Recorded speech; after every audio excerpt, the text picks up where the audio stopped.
ನಮಸ್ಕಾರ ಸ್ನೇಹಿತರೆ. ಭಗವದ್ಗೀತೆಯ 34ನೇ ದಿನದಿಂದ ಆರಂಭವಾದ 7ನೇ ಅಧ್ಯಾಯದ ಜ್ಞಾನವಿಜ್ಞಾನ ಯೋಗದ ಅಂತಿಮ ಘಟ್ಟಕ್ಕೆ ನಾವಿಂದು ಬಂದಿದ್ದೇವೆ. ನಾವೇಕೆ ಯಾವಾಗಲೂ ಸುಖ ದುಃಖ ಇಷ್ಟ ಕಷ್ಟಗಳ ನಡುವೆ ಸಿಲುಕಿ ಒದ್ದಾಡುತ್ತೇವೆ? ಈ ದ್ವಂದ್ವಗಳಿಂದ ಹೊರಬರಲು ಸಾಧ್ಯವೇ?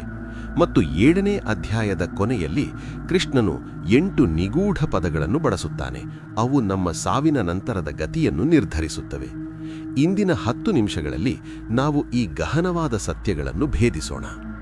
ಇಚ್ಛಾ ದ್ವೇಷ ಸಮುತ್ಥೇನ ದ್ವಂದ್ವ ಮೋಹೇನ ಭಾರತ ಸರ್ವಭೂತಾನಿ ಸಮ್ಮೋಹಂ ಸರ್ಗೇ ಯಾಂತಿ ಪರಂತಪ. ಪರಂತಪನೆ, ಇಚ್ಛೆ ಅಂದರೆ ಆಸೆ ಮತ್ತು ದ್ವೇಷಗಳಿಂದ ಹುಟ್ಟುವ ಸುಖ ದುಃಖಾದಿ ದ್ವಂದ್ವಗಳ ಮೋಹದಿಂದ ಈ ಜಗತ್ತಿನ ಎಲ್ಲಾ ಜೀವಿಗಳು ಹುಟ್ಟಿನಿಂದಲೇ ಅಜ್ಞಾನಕ್ಕೆ ಒಳಗಾಗುತ್ತವೆ.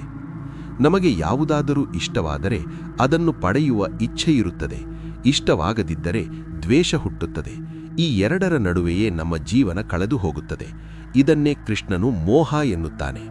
ನಾವು ಸಣ್ಣ ಮಕ್ಕಳಿದ್ದಾಗಿನಿಂದಲೂ ಇದೇ ಚಕ್ರದಲ್ಲಿ ಸಿಲುಕಿದ್ದೇವೆ. ಈ ದ್ವಂದ್ವಗಳನ್ನು ಸಮಾನವಾಗಿ ನೋಡದ ಹೊರತು ನಮಗೆ ಸತ್ಯದ ದರ್ಶನವಾಗುವುದಿಲ್ಲ. ಯೇಷಾಂ ತ್ವಂತಗತಂ ಪಾಪಂ ಜನಾನಾಂ ಪುಣ್ಯಕರ್ಮಣಾಂ ತೇ ದ್ವಂದ್ವ ಮೋಹ ನಿರ್ಮುಕ್ತ ಭಜಂತೆ ಮಾಂ ದೃಢವ್ರತಾಃ.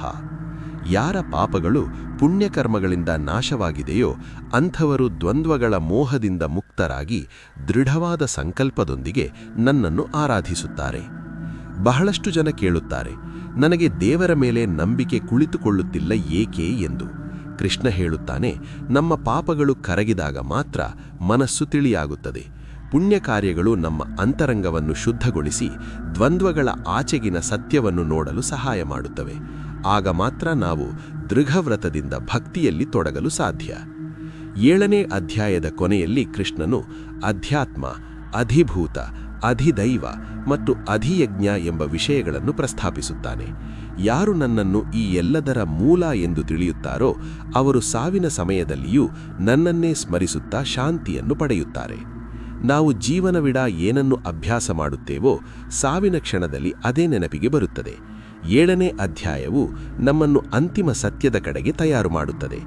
ಈ 8 ಪದಗಳ ಅರ್ಥವೇನೆಂದು ಅರ್ಜುನನಿಗೀಗ ಕುತೂಹಲ ಮೂಡಿದೆ.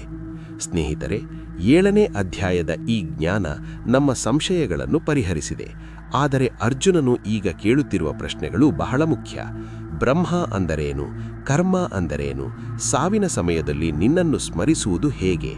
ಈ ಪ್ರಶ್ನೆಗಳಿಗೆ ಉತ್ತರ ನೀಡಲು 8ನೇ ಅಧ್ಯಾಯ ಅಕ್ಷರ ಬ್ರಹ್ಮಯೋಗ ನಾಳೆಯಿಂದ ಆರಂಭವಾಗಲಿದೆ.